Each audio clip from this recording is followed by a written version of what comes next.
నమస్తే, welcome to the editor analysis.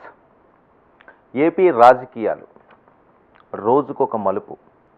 ఎవరు గెలుస్తారు, ఎవరు ఓడిపోతారు, విస్తృత ప్రచారాలు, ఎట్టి పరిస్థితుల్లో ఉన్న గెలవాలన్న తపన, ఓటరు నాడి పసికట్టడానికి పడరాని పాటలు, డబ్బు కూడా మంచినీళ్ళ ఖర్చు పెట్టారు.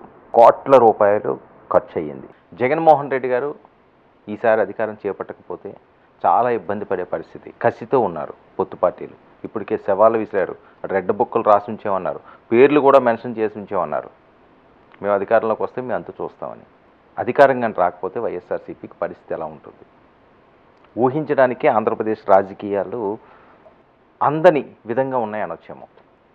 మరొక వైపు పొత్తు పార్టీ ఓడిపోయినా జగన్మోహన్ రెడ్డి గారు ఆ పార్టీలనే పూర్తిగా కనుమరుగయ్యేలా చేయడానికి కూడా వెనకాడరు అన్నది. పోలింగ్ శాతం విషయానికి వస్తే రికార్డు స్థాయిలో పోలింగ్ అయ్యింది.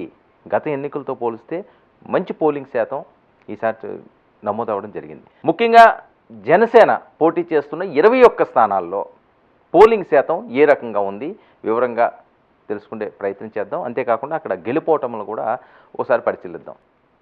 నర్సాపురం నియోజకవర్గానికి వస్తే నర్సాపురం నియోజకవర్గంలో జనసేన అభ్యర్థిగా బొమ్మిడి నాయగర్ యాక్టివ్గా ఉండే వ్యక్తి.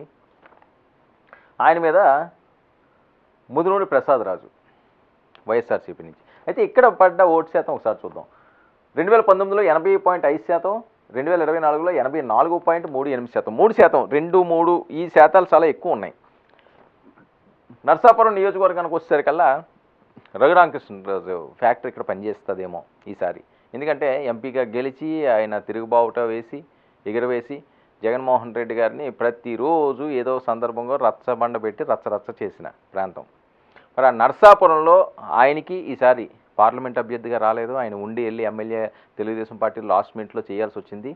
సో అదంతా కూడా ఆయన మరి పొత్తులో భాగంగా ఉన్నారు కాబట్టి జనసేన వైపు ఆయన ఏమైనా సపోర్ట్ చేశారా, తెలుగుదేశం పార్టీ శ్రేణులు ఎంతవరకు నిలబడ్డారు బొమ్మిడి నాయకర్ అన్నది చాలా కీలకంగా ఎన్నికల్లో చూడబోతాం. ఇక పెరిగిన ఆ 3% ఓట్ బ్యాంక్ కూడా ఎవరికి ప్లస్ కానుంది, ఎవరికి ఇది చేటు కానున్నది చాలా కీలకంగా చూడబోతున్నాం.